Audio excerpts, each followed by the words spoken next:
바람 피우는 쓰레기 남자들이 많은 만큼 남편 몰래 남의 남자랑 놀아나는 그런 몹쓸 아내도 많다는 거 알려드리려고 이렇게 저도 태어나서 처음으로 사연이라는 걸 써보게 되네요. 참, 결혼 잘못하니까 별걸 다 하게 됩니다. 솔직히 요즘 모두가 힘든 시절이긴 한데 제 인생은 결혼하고부터 정말 계속 힘들었던 것 같아요. 저는 솔직히 처가가 부자라서 돈 때문에 힘든 건 아닌데 마음이 너무너무 괴롭습니다. 사실 저희 집도 별로 못 사는 건 아닌데요. 아버지가 평생 공무원으로 살아서 엄청 잘 사는 건 아니었지만 성실하게 살아서 자가로 집도 마련하고 저랑 제 여동생 대학까지 다 맞춰주고 시집 장가 다 보내주고 큰 빚 없이 연금 받으며 살고 있어서 그렇게 못 사는 건 아니고 솔직히 평범한 집이라 생각합니다. 그런데 아내랑 처갓집 식구들은 이런 저희 집안을 거지 취급하면서 대놓고 무시하고 개쪽을 줍니다. 솔직히 아내 집안 잘 살죠. 인정합니다. 원래부터 제주도에서 펜션 렌터카 하는 집이라 풍족했는데 계속해서 제주도 땅값이 뛰면서 아내 집안은 그냥 부자에서 엄청난 부자가 되었던 거죠. 아내와 저는 5년 전에 어머니들끼리 친분으로 만났는데요. 저희 엄마랑 장모님이 무슨 전국 투자 모임에서 만나가지고 친목을 다지고 오다가 장모님이 모임 사람들을 전부 자기네 펜션으로 불러다가 풍족하게 대접을 하면서부터 장모님이 모임의 대빵이 되었고 그 집 딸이 저랑 동갑인데 35까지 시집 안 간 걸 알고 저희 엄마가 저를 들이밀었던 거죠.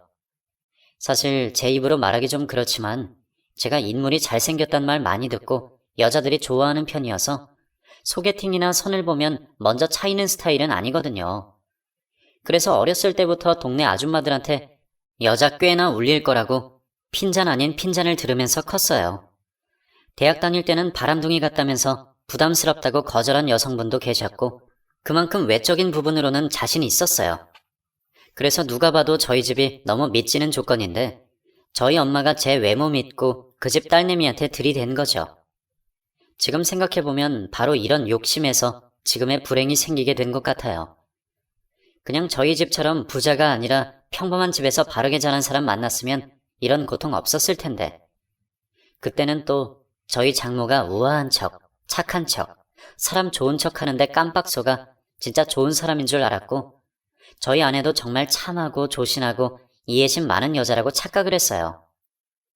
그게 다 그냥 보여지는 모습이란 건 꿈에도 생각하지 못했죠. 사실 앞뒤가 다른 인간들은 주위에서 얼마든지 볼 수 있는데 저는 그냥 이렇게 부잣집이고 배려심 많은 것처럼 행동하는 여자가 진짜로 착했으면 좋겠다고 믿고 싶은 대로 믿어버린 것 같아요. 그래서 처음 아내 만났을 때 착하고 친절한 모습이 좋아서 연애한 지 6개월 만에 초고속으로 결혼을 했습니다.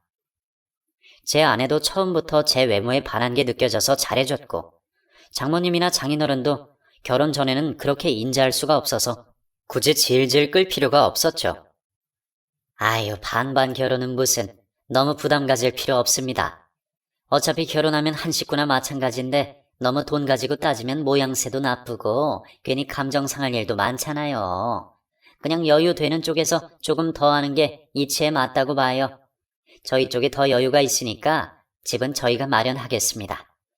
그리고 솔직히 안사돈이랑 저랑은 이미 친구 사이나 마찬가지니까 너무 부담 가지지 마세요. 나중에 저희 투자 친목 모임에서 안사돈이 대박 나면 그때 저희한테 살해하시면 되고요. 저희 엄마는 상견례에서 장모가 저 말 한 걸로 감동 먹어서 온 동네에 다 자랑하고 다니고 저희 이모들한테 다 전화 돌려서 아마 우리나라에서 제가 장가를 제일 잘 간 사람일 거라는 말도 안 되는 소리까지 하더라고요. 우리 아들이 대한민국에서 장가 제일 잘 가는 거야. 요즘 세상에 다들 반반 결혼하고 심지어 아직도 집은 남자가 해와야 된다고 생각하는 사람도 많은데 세상에 우리 새애기 집에서는 그냥 지들이 집을 마련해 주겠다네. 새애기 앞으로 해놓은 강남에 30평대 아파트가 있는데 거기에 그냥 들어와서 살라는 거야. 강남 30평이면 지금 얼만 줄 알아? 20억이 넘어 20억이. 세상에 대한민국에서 20억짜리 집을 턱하니 해주는 마누라가 어딨어. 아주 내 아들이지만 저놈이 아주 38 광땡이 났고 대박 중에 대박이 난 거 아니겠어? 이게 꿈인가 생신가 몰라. 결혼 전에 저희 엄마는 이렇게 틈만 나면 며느리를 자랑하며 정말 좋아했었는데요. 결혼 후에 그렇게 좋았던 며느리가 자기를 식모 취급하고 애 낳고는 완전히 보모 취급하니까 이제는 며느리 얘기만 나와도 혀를 차면서 욕부터 튀어나옵니다. 물론 처음부터 그런 건 아니었죠. 처음에는 와이프나 장인 장모가 저한테 제법 사위 대접을 해주고 집으로 초대해서 맛있는 음식도 차려주곤 했는데요. 장모님이 웬 사기꾼한테 투자 사기를 당하면서부터 저에 대한 구박이 시작됐어요. 저는 현재 조그마한 벤처기업을 운영하고 있는데요. 도대체 누가 그런 얘기를 했는지는 전혀 모르겠는데 아무튼 누가 장모님한테 저희 회사가 싱가포르에 있는 게임 회사랑 수백억짜리 게임 계약을 해서 앞으로 아주 비전이 있을 거라고 전혀 근거 없는 소리를 해버린 겁니다. 알고 봤더니 장모님은 여기에 혹해서 저랑 아내를 만나게 했던 거였죠. 당연히 그 사람은 사기꾼이어서 장모님이랑 투자 모임 사람들의 돈을 사기쳐서 해외로 날랐는데 그 여파가 고스란히 저한테 온 거죠. 저는 그 사기꾼을 전혀 본 적도 없고 대체 왜 사기꾼이 저희 회사를 상대로 그런 헛소리를 했는지 모르겠는데 아무튼 장모님은 그 이후로 저를 사기꾼 취급을 하는 겁니다. 그리고 모진 구박이 시작됐어요. 그 이후에 처가에 가면 장모가 하도 못된 말만 해대서 밥 한 끼를 맘 편히 먹은 적이 없습니다. 자네는 좋겠네, 복이 많아서. 요즘 자네처럼 벤처기업이니 뭐니 회사만 내놓고 돈도 못 버는 거지들은 장가는커녕 연애도 못하는데 자네는 무슨 복이 있어서 우리 딸을 만났는지. 아휴, 나는 당연히 우리 딸 보내도 될 정도로 좋은 회사 대표인 줄 알았지. 이렇게 개털인 줄 알았으면 절대 안 만나게 하지 않았겠나. 그리고 생각하면 생각할수록 자네 행실이 참 그래. 아니, 회사 실적도 그 모양이고 집안도 내세울 거 하나 없으면 우리한테 왜 자네랑 결혼하려고 하는지 솔직하게 다 털어놓으면서 물어봤어야지. 그걸 그냥 입 꾹 다물고 있어? 자네가 직접적으로 거짓말한 건 없지만 그래도 이건 어느 정도 우리 집을 속인 거야. 아무렴 자네가 인물이 좋으면 그걸로 다 될 거라고 생각한 거야? 결혼이 무슨 애들 장난도 아니고. 아우 정말. 내가 정보를 잘못 안 거라 사기 결혼으로 고소도 못하고 그렇다고 뱃속에 애가 있는데 이제 와서 결혼을 물릴 수도 없고 아주 내가 자네만 보면 환장하겠네. 스트레스 받아서 주름 생기겠어. 장모는 뭐 이런 말들을 제 앞에서 한참이나 늘어놓는 그런 여자였어요. 아내는 그럴 때마다 앞에서는 제 편을 들어주긴 했습니다. 엄마, 무슨 말을 그렇게 해. 왜 그렇게 사람을 스트레스 줘. 그러지 마. 밥 먹다가 체하겠네. 내가 이런 말 안 하게 생겼어? 이 아파트만 해도 얼만데. 생각해보면 아주 공짜 결혼을 한 거 아니야. 우리보다 못한 사람들도 이렇게 퍼주는 결혼은 안 하는데 네가 뭐가 못나서 이런 결혼을 해. 아우 아주 내가 속 터져서 못 살지 못 살아. 엄마, 자꾸 이렇게 불편하게 하면 이런 식사 자리 안 만들 거야. 그만 좀 해. 하지만 이렇게 앞에서는 편들어주던 아내는 장모님이 가고 둘만 남으면 본색을 드러내기 시작했죠. 솔직히 자기 벌이가 너무한 건 사실이지. 아무리 벤처라지만 월 300을 누구 코에 갖다 붙이냐.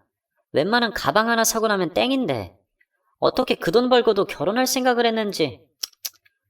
아무튼 자기는 뱃속 아이한테 감사해야 돼.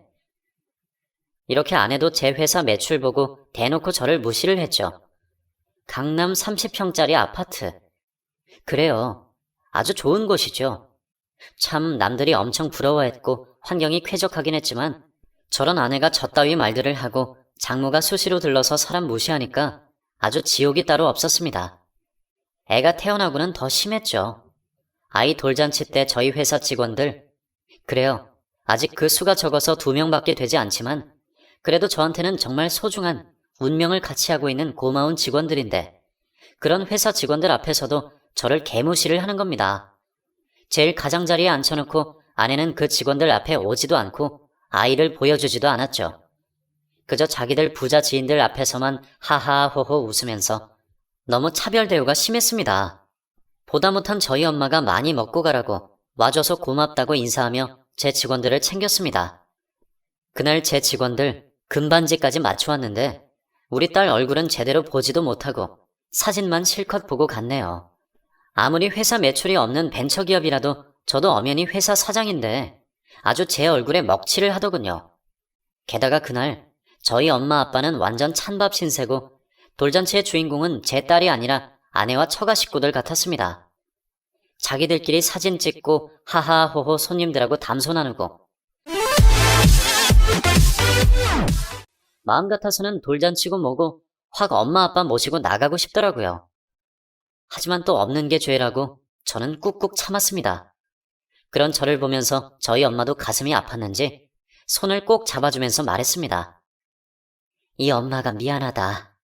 내가 내 욕심에 부잣집에 장가 보내고 너 이런 대접받고 사는 줄은 꿈에도 몰랐다. 우리 아들 얼마나 마음고생이 심해. 근데 이제는 애도 있으니까 점점 살다 보면 철들 날도 올 거야. 애 아빠 계속 무시해봤자 지 얼굴에 침 뱉기거든. 그러니까 우리 아들 더럽고 힘들어도 조금만 참자. 너도 알겠지만 돈 벌기 어렵잖아. 하는 짓이 괘씸하기는 해도 그래도 네 나이에 강남 아파트에서 사는 게 쉬운 일이 아니니까. 이 엄마가 너 도와줄게. 힘든 일 있으면 내가 우리 아들 지켜낼게. 새애기도 아직 철이 없어서 지 엄마 장단에 놀아나는 거지. 그리고 네 장모도 지금은 저래도 처음엔 사람 좋았잖아. 우리가 열심히 노력하면 다시 좋아질 수도 있어. 그러니까 우리 같이 노력해보자. 이렇게 속상한 제 마음을 저희 엄마가 위로해 주셨어요. 그리고 아내에게도 힘든 일 있으면 도와주겠다 말했는데요. 그 말 듣자마자 아내는 저희 엄마를 베이비시터로 부리기 시작했습니다. 걸핏하면 자기 급한 일 있다고 저희 엄마를 불러내서 자기는 고급 차 타고 장모님이랑 명품관 쇼핑을 하고 맛있는 거 사 먹으러 다닐 동안에 저희 엄마는 갓난쟁이 우유 먹이고 똥기저귀 갈아주고 놀아주느라고 끼니도 제대로 챙겨 먹지 못했죠. 아내는 집에서 놀고 먹고 돈 한 푼 안 벌면서도 설거지 한 번을 제대로 안 해서 일하는 아주머니를 불렀는데요.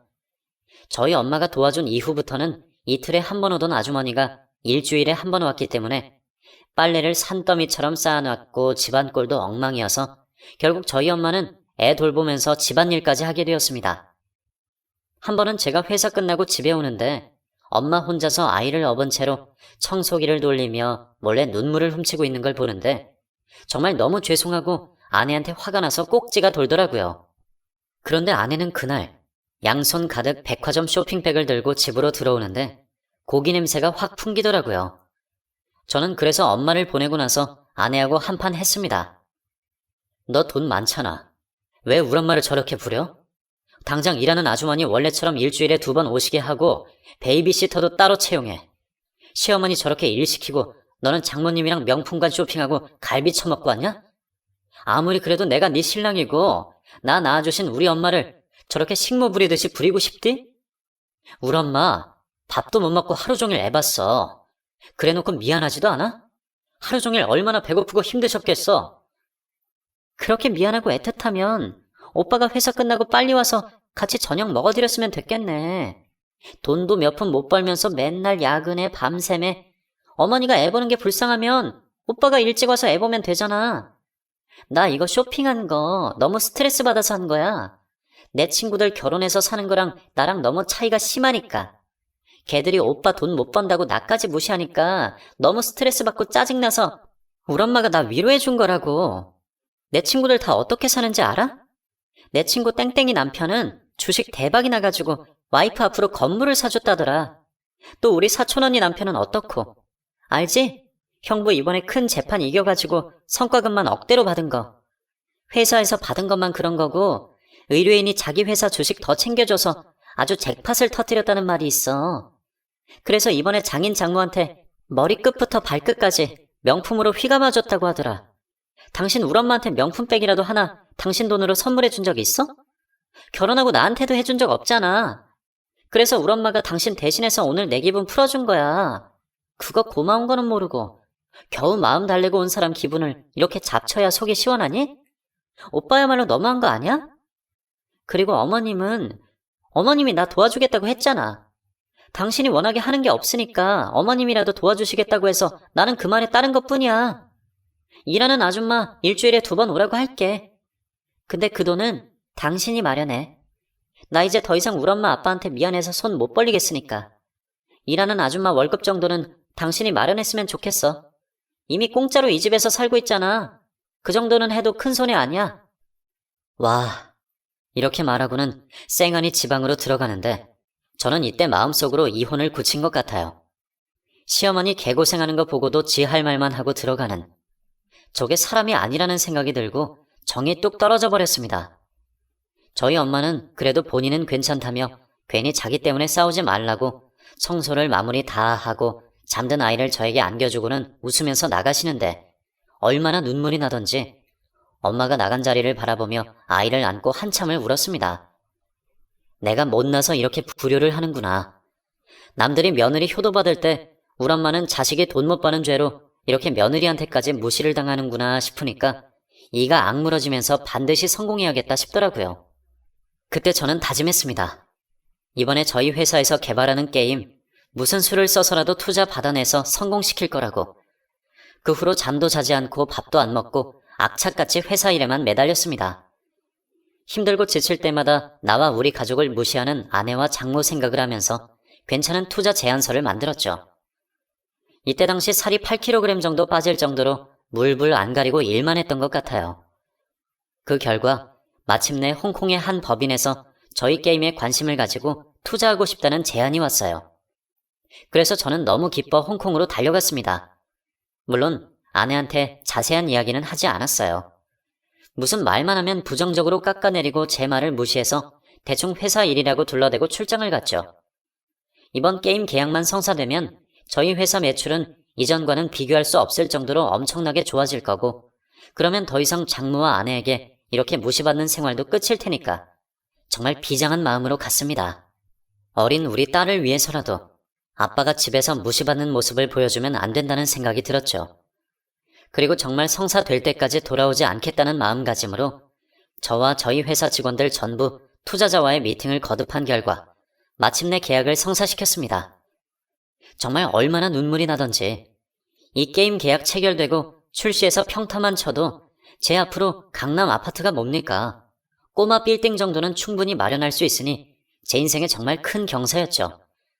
만약에 출시된 게임이 성공가도 달리면 장모님이랑 아내한테 그동안 엄마랑 저한테 잘못한 일들 꼭 사과를 받아내겠다고 생각하고, 또 고생한 엄마 호강시켜드릴 이런저런 행복한 상상들을 하면서 공항에서 내려서 집으로 돌아왔는데, 제가 출장 갔다 돌아오는 날인 거를 기억하지 못했는지 집에는 아무도 없더라고요.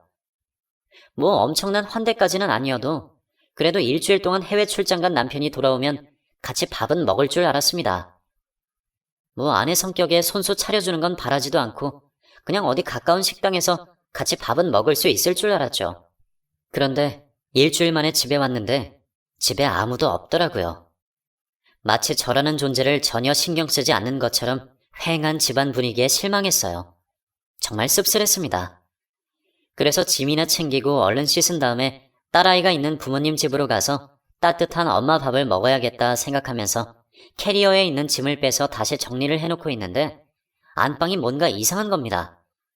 방 안 전체에서 예전에 느껴보지 못한 묘한 향이 났어요.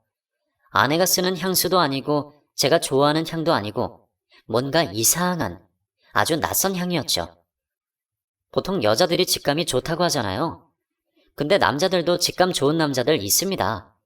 아니, 오히려 위기 상황에서 동물적인 본능은 오히려 남자가 더 발달했을 수도 있어요. 아무튼 저는 그날 본능적으로 너무 이상한 직감이 들었습니다. 그래서 온 방을 샅샅이 살펴보았고 아주 작은 남자 스킨 로션 샘플을 발견했죠. 그리고 그 향을 맡은 순간 방 안에 은은히 배어있던 그 낯선 향이 났고 다른 남자가 이 방에 왔다는 걸 알게 되었습니다. 왜냐하면 그 스킨 로션 샘플은 절대 제 것이 아니었으니까요. 저는 선크림까지 한 번에 다 되는 올인원 제품을 바르지 그런 스킨 로션을 따로 바르지 않습니다.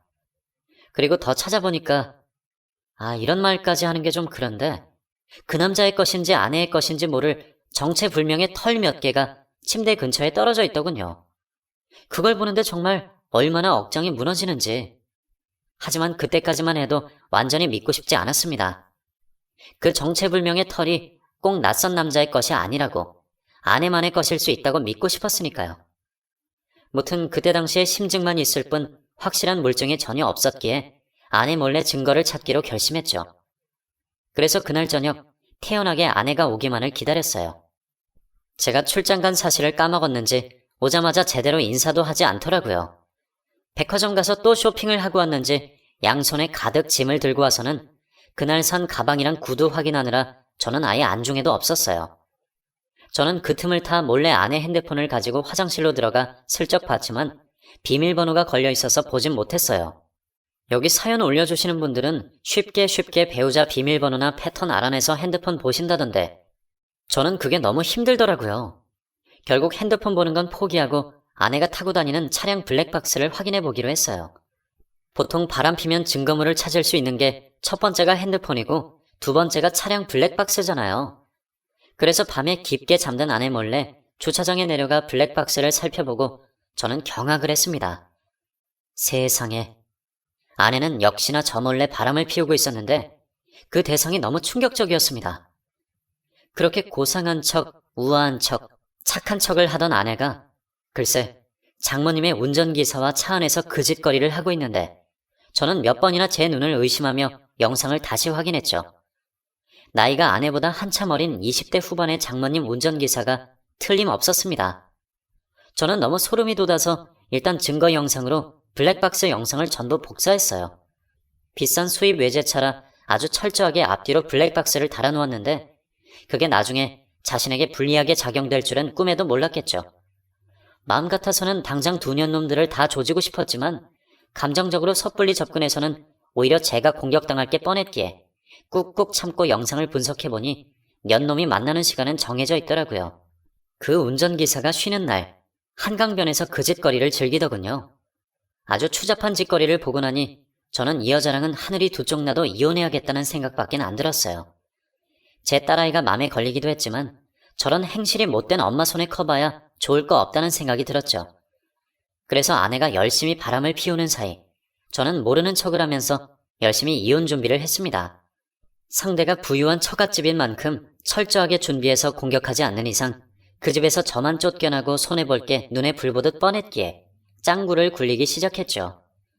그러고 보니 제 고등학교 절친 중에 인류 로펌 들어간 놈이 있는데 그 친구한테 일단 상담을 받아보는 게 좋을 것 같아 연락을 했어요. 결혼 생활 내내 당한 수모와 제 사정을 다 들어본 친구는 마치 자기 일처럼 분노하면서 무조건 승소할 수 있게 도와준다고 하더라고요.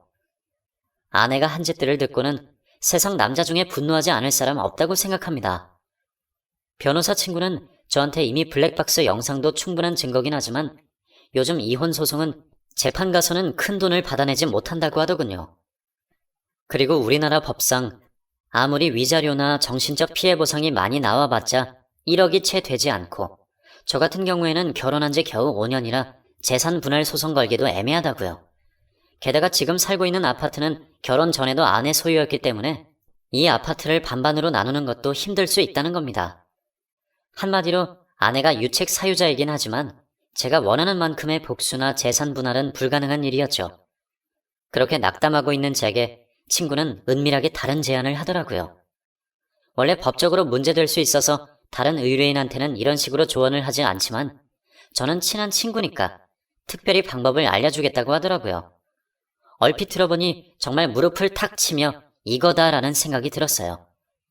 저는 그렇게 친구의 제안을 받아들여서 합의 이혼으로 가닥을 잡았습니다.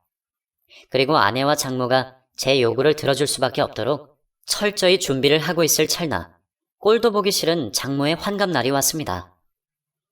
아, 진짜 너무 가기 싫지만 그래도 제 속마음을 들켜서는 안 되니까 장모 환갑날 아무렇지도 않은 척 장모랑 아내 비위에 맞게 한껏 꾸며서 장모가 좋아하는 명품백 선물까지 사서 일단 환갑잔치에 갔는데요.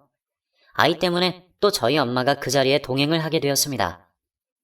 딸아이가 이제는 할머니를 엄마로 여기고 한순간도 할머니 품을 떠나려고 하지 않아 어쩔 수 없이 저희 엄마가 같이 온 거죠. 흉을 보고 아내 자랑을 하기 시작했습니다. 우리 사위 관상 봐봐. 아주 잘생겼지? 내가 아주 볼 때마다 뿌듯하잖아. 잘생긴 사람이 복도 많은 거야. 그러니 우리 딸 같은 애를 부인으로 얻었지. 우리 딸이 얼마나 참해? 이렇게 예쁘고 똑똑하고 우아한데 요즘 애들하고 다르게 아주 개념까지 있어. 요즘 애들 다 남자 조건 보잖아. 우리 딸은 오직 우리 사위 비전 하나 보고 지가 사랑하는 남자 선택해서 강남 아파트까지 지가 마련해 줬어.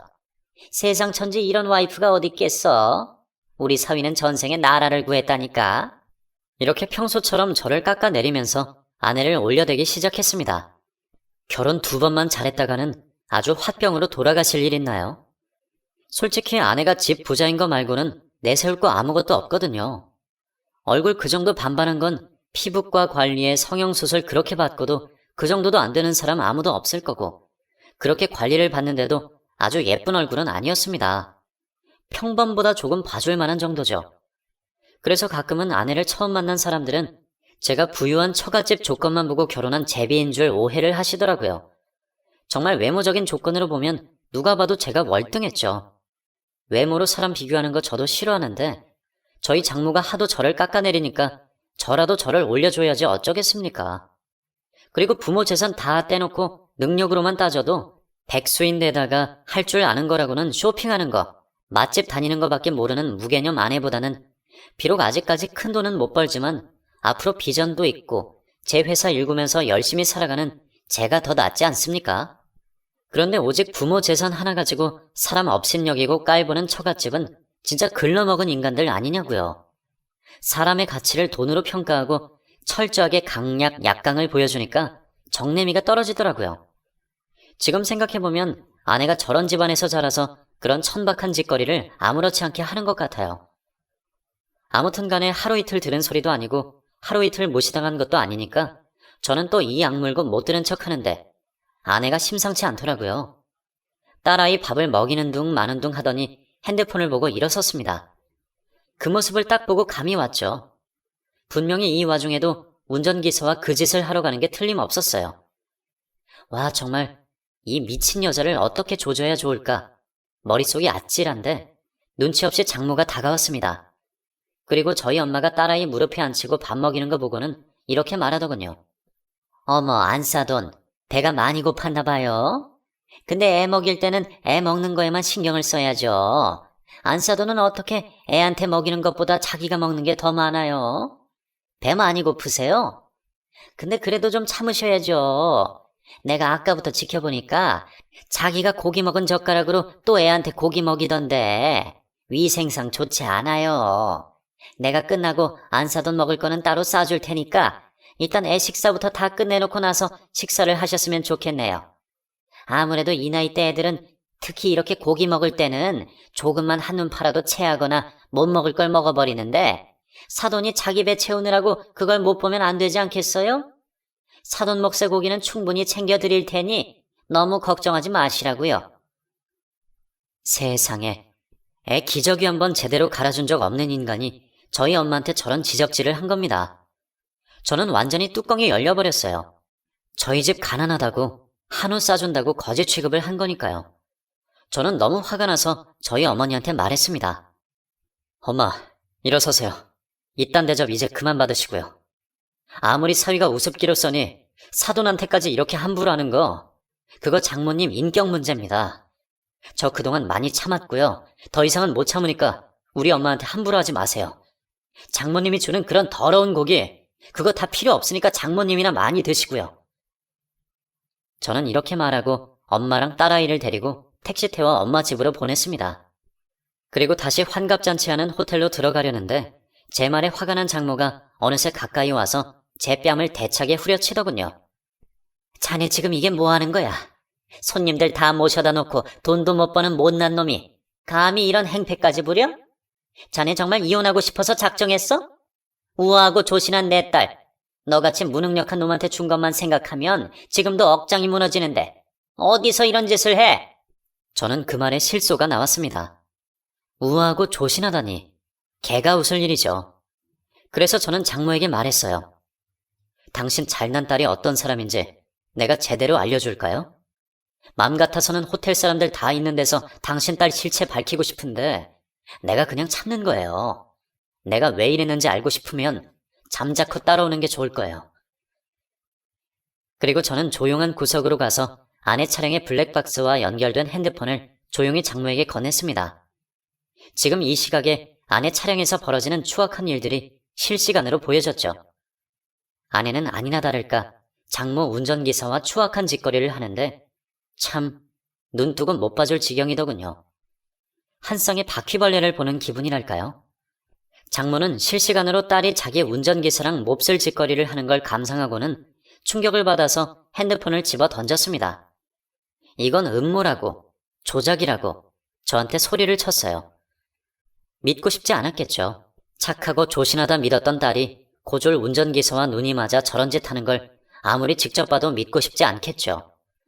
하지만 저는 그런 장모에게 그동안 제가 모은 블랙박스들을 하나하나 보여주면서 아내와 운전기사와의 추악한 불륜이 사실이라는 걸 확인시켜 줬습니다. 장모는 그 자리에서 어떻게 이런 일이 있을 수 있냐며 주저앉아 대성통곡을 하더라고요. 그리고 얘가 지금 어딨냐면서 고래고래 소리를 질렀습니다. 저는 블랙박스 영상에 보이는 숫자를 보고 호텔 지하주차장 위치를 알려주었고 장모는 득달같이 달려가더군요. 저도 뒤따라 달려가 보니 장모는 아내의 차로 가서 차문을 미친 듯이 두들겨댔습니다. 운전기사와 한창 신이 난 아내는 차문 두들기는 장모를 보고는 엄청나게 놀라더군요. 부랴부랴 옷을 입고 문을 열자마자 장모는 힘차게 아내의 뺨을 때리고 두들겨 팼습니다. 네가 나한테 어떻게 이럴 수 있냐고, 어떻게 저런 놈이랑 붙어먹을 생각을 하냐고 아내 머리채를 잡고 흔들어대더군요. 그 꼴을 보는데 어찌나 통쾌하던지 운전기사 놈은 그 꼴을 보고는 너무 놀라 도망가 버렸고 저는 장모가 아내를 두들겨 패는 걸 보며 마음을 달랬습니다. 아내는 실컷 장모한테 맞고 나서는 잘못했으니까 아무한테도 말하지 말라고 싹싹 빌더라고요. 지도 부끄러운 줄은 알았는지 운전기사와 그 짓거리 하는 걸 자기 엄마가 다 본 걸 알고는 저한테 도끼 눈을 하고 따졌습니다. 아무리 내가 미워도 보여줄 게 있고 안 보여줄 게 있지. 어떻게 우리 엄마한테 그런 영상을 보게 해? 당신 너무 잔인한 거 아니야? 우리 엄마 평생 그 장면 못 잊을 거 아니야. 나도 쪽팔려서 앞으로 엄마 얼굴을 어떻게 보고 살아? 어떻게? 너는 이 와중에 니네 엄마 충격받은 것만 걱정되는 모양이구나. 정작 네 남편인 내가 받은 충격은 아무렇지 않은가 보지?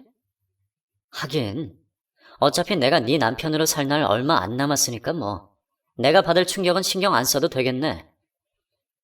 저는 이렇게 말하면서 그간의 블랙박스 영상 증거로 보여주며 아내한테 그동안 열심히 준비한 이혼 합의서를 내밀었습니다.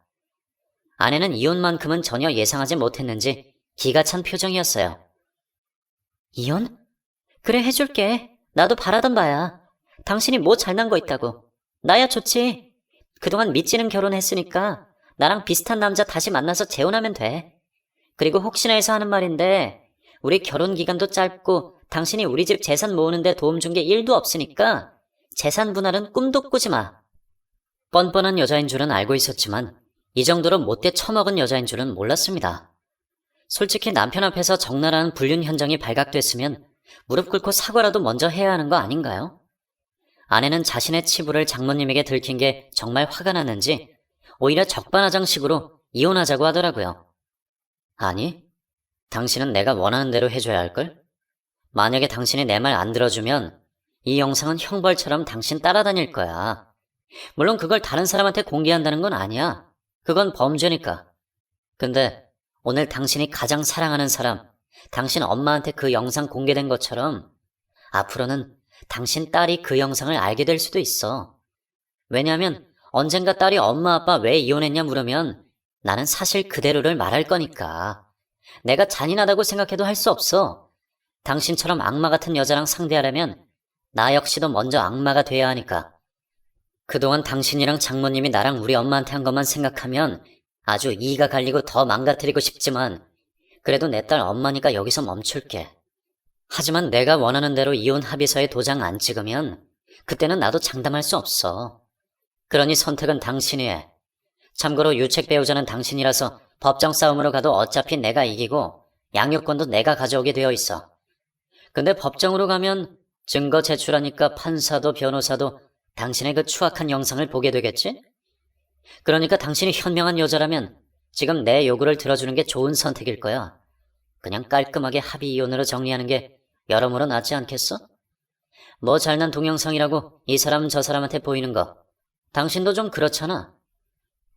그러자 아내는 얼굴이 새파랗게 질려서 손을 부들부들 떨더라고요. 그리고 제 뺨을 치려는지 손을 올린 순간 제 손에 들려있던 커피를 얼굴에 부었어요. 아내가 이럴 줄 알고 일부러 커피를 준비했죠. 그동안 같이 살면서 자기 기분 나쁘면 제 얼굴에 물건 던지고 뺨 때리고 아주 난리도 아니었는데요. 심지어 제 딸이랑 밥 먹다가도 시끄럽다면서 얼굴에 물을 뿌린 적도 있었어요.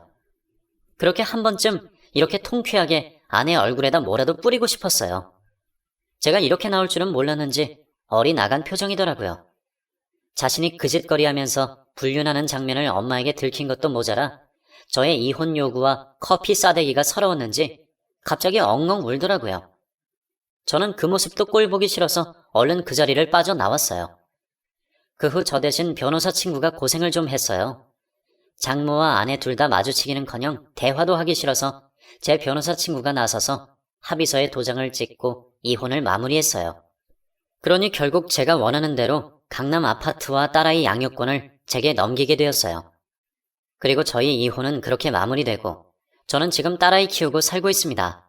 제가 회사 일로 바쁘기 때문에 저희 어머니가 주로 모든 양육을 도맡아 하시고 계세요. 아내가 얼마나 애를 돌보지 않았는지 이혼하고 나서 딸아이가 한 번도 엄마를 찾지 않더라고요. 그러니 걱정도 조금 줄어든 반면 한편으로는 엄마 사랑 못 받고 자란 딸이 안쓰럽더라고요. 그로부터 2년 후인 지금 저희 회사 게임은 해외 시장에서 굉장히 잘 돼서 돈을 많이 벌고 있습니다. 그때 홍콩에서 받은 투자로 만든 게임이 아주 대박이 나서 지금은 처가보다 더 많은 재산을 가질 수 있게 되었어요. 게다가 단순히 돈만 많이 버는 게 아니라 정부에서 유망한 IT 기업으로 선정되면서 사회적으로 명예도 얻고 꿈꾸던 성공 가도를 달리고 있어요. 2명이었던 저희 회사 직원은 어느새 수십 명이나 늘었고 하루하루 늘어나는 성장률에 밥을 먹지 않아도 배부른 나날을 보내고 있어요. 제 아내는 어떻게 사냐고요? 듣자하니 저랑 이혼 후 다른 돈 많은 남자랑 재혼하려고 여기저기 선을 보러 다닌다고 하던데 솔직히 애 딸린 이혼녀를 누가 쉽게 데려가겠어요. 게다가 이쁘기라도 하면 모를까 저희 집이 상대적으로 부족하니까 그 평범한 외모로 저랑 결혼을 할 수 있었던 거지 부잣집 남자가 미쳤다고 저희 아내랑 결혼을 하겠습니까? 그러니 결국 나중에는 은근슬쩍 제게 다시 잘해보자는 속마음을 내비치더라고요. 일주일에 한 번씩 저희 딸애를 만나는데 그때마다 아이한테 엄마랑 아빠랑 같이 살고 싶지 않아? 아빠한테 잘 좀 말해봐. 아빠랑 엄마랑 같이 놀이공원 갈까? 이런 말 같지도 않은 소리를 하더라고요. 결국 참다 못한 제가 한 번만 더 애한테 그딴 소리 하면 법원에 말해서 면접 교섭권도 빼앗을 거라고 엄풀을 놓았네요. 그 후로 잠잠해지긴 했지만 계속해서 틈을 노리고 있는 것 같아 새로 재혼을 해야 하나?